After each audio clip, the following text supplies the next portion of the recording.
Car గుర్తు party leader Jagadish Reddy sir చేగుర్తు party లీడర్ల మీద ఇరుసుకుపడ్డాడులా మీరు కేసీఆర్ సార్ని ఏం చేయలేరు అని అంటున్నాడు. అంతేకాదుల్లా మీకు దమ్ముంటే ఇచ్చిన హామీలు అమలు చేసి మాట్లాడండి అని చేగుర్తు పార్టీ లీడర్లకి దమ్కి సుత ఇచ్చిండు జగదీష్ సారు. ఓ పాలి మీరు సుత వినుండ్రి సార్ మాటలు.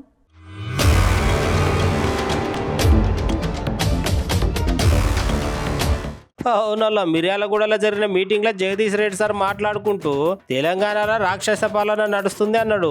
ఈ సేపాటి లీడర్లకు సర్కారుని నడుపుట చేత కాదు, ఇన్ని రోజుల నుండి పొలాలు ఎండిపోతున్న సుత కనీసం రైతుల దిక్కు చూసిన నాదుడే లేడని కడిగి పారేసిండు. సార్ మాటలు మీరు సుత ఇన్నూరే పాలి.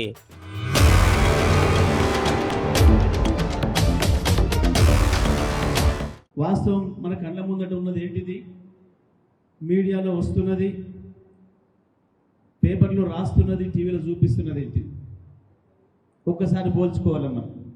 ఏం జరుగుతుంది ఈ రాష్ట్రంలో, ఎటువంటి కుట్రలు జరుగుతున్నాయి అనే విషయం. ఇవాళ ఎక్కడికి పోయినా ఎండిపోయిన పొలాలు దర్శనమిస్తాం. రైతులు 2 నెలలుగా మొత్తుకుంటున్నారు.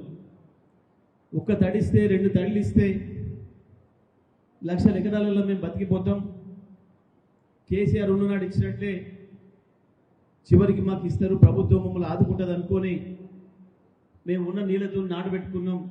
పొట్టకొచ్చిన పొలాలు ఎండిపోతున్నాయి, నీళ్ళు ఇవ్వండి అని చెప్పి మొరబెట్టుకున్నారు ప్రభుత్వానికి, మంత్రులకు, శాసనసభ్యులకు. కానీ రైతులను పట్టించుకున్న వాడు లేడు. ప్రజల సమస్యల్ని బయటికి రానియొద్దు, వస్తే ప్రభుత్వం మీద వ్యతిరేకత వస్తుంది, కాంగ్రెస్ పార్టీ అసలు రూపం బయటపడుతుంది.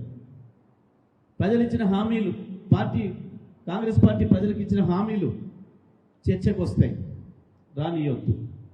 ప్రజల్ని పక్కదారి పట్టించాలి, ప్రజల చూపును పక్కకు మరల్చాలి. జేబు దొంగల్లాగా మళ్ళొక్కసారి పార్లమెంట్లో కూడా ఓట్ల దొంగతనం చేయాలి. రాష్ట్ర ప్రభుత్వమైనా, అక్కడ బీజేపీ కేంద్ర ప్రభుత్వమైనా, ఈ రెండు కూడా చేస్తున్న నాటకం ఈ రాష్ట్రంలో ప్రజల్ని వంచే ప్రయత్నం, ప్రజల్ని మోసం చేసే ప్రయత్నం మళ్ళొక్కసారి మొదలుపెట్టింది.